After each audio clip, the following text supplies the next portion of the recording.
Hello, welcome back to Constituent Marking with Fred Long on Proof Text. And this is me. I'm Fred Long. I'm here. And last time I really went off on prophesying and how we need to lean into that, whatever it is, whatever our understanding is. I think it's scriptural exposition in the church with being led by the Spirit to apply it. But that's not the only thing that's going on, right? So there's different things that can happen in the church. And that's why, Paul, we have to read these verses in context. We saw in verse 26, I think it was, that there were different things that people bring to the table. And Paul is talking about another one of those now. So he's talked about speaking in a tongue or language, that it needs to be interpreted, translated, or else the person should be quiet. Or speak to himself or to God, obviously in some kind of quiet way or in another setting. Then he's talking about prophesying. He used the conjunction de to talk about prophets. And now he's adding something else to that discussion, and that is a revelation. A revelation comes to somebody. So, ean de alo apokaluph the kathemeno o protos sigato. Okay. But if, or moreover if. Now, if is setting up a subordinate clause that's conditional. So I put a bracket around the aeon. The de, again, is marking new development. We've been seeing that Paul is advancing, adding steps to the progressive argument, like adding distinctive points. But if to another, so this is an indirect object, to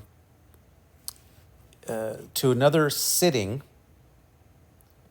something is revealed. So if it is revealed to something sitting, someone to another sitting, so this is this kathemeno is actually modifying the alo here. So these are in agreement. And so this is an example of what's called a discontinuous element.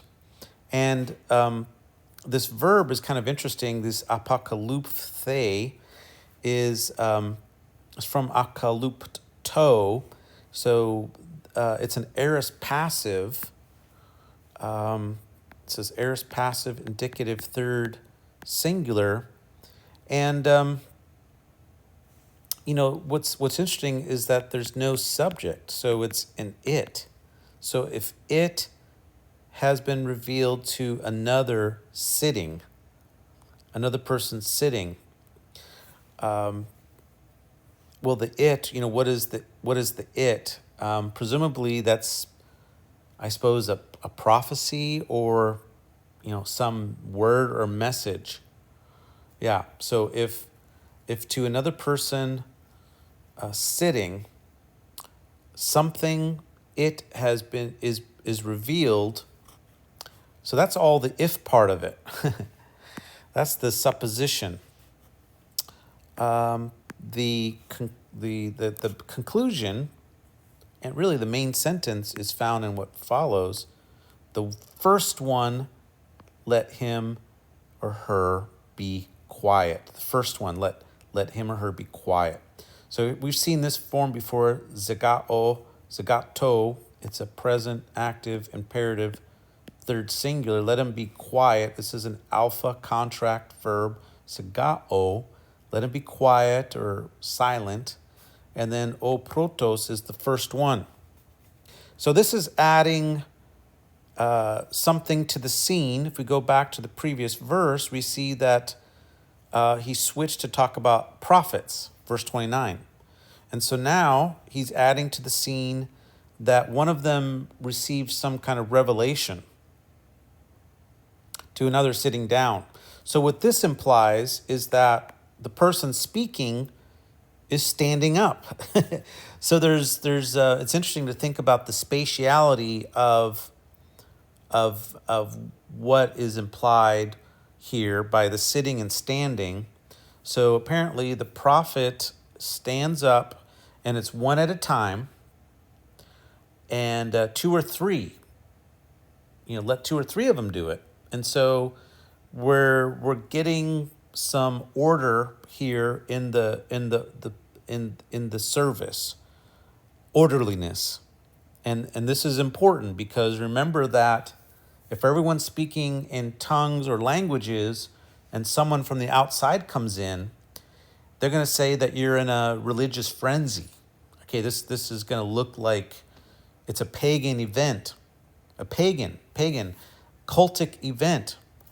And I've talked about this in the preceding constituent marking videos. So if you haven't listened to the previous videos, going all the way back to 12:1, I lay out a framework.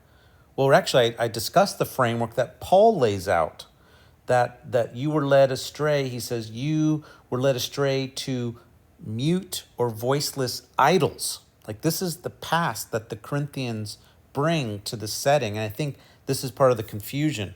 So here, we're in the midst of prophets speaking, and to another something is revealed, to another one sitting down.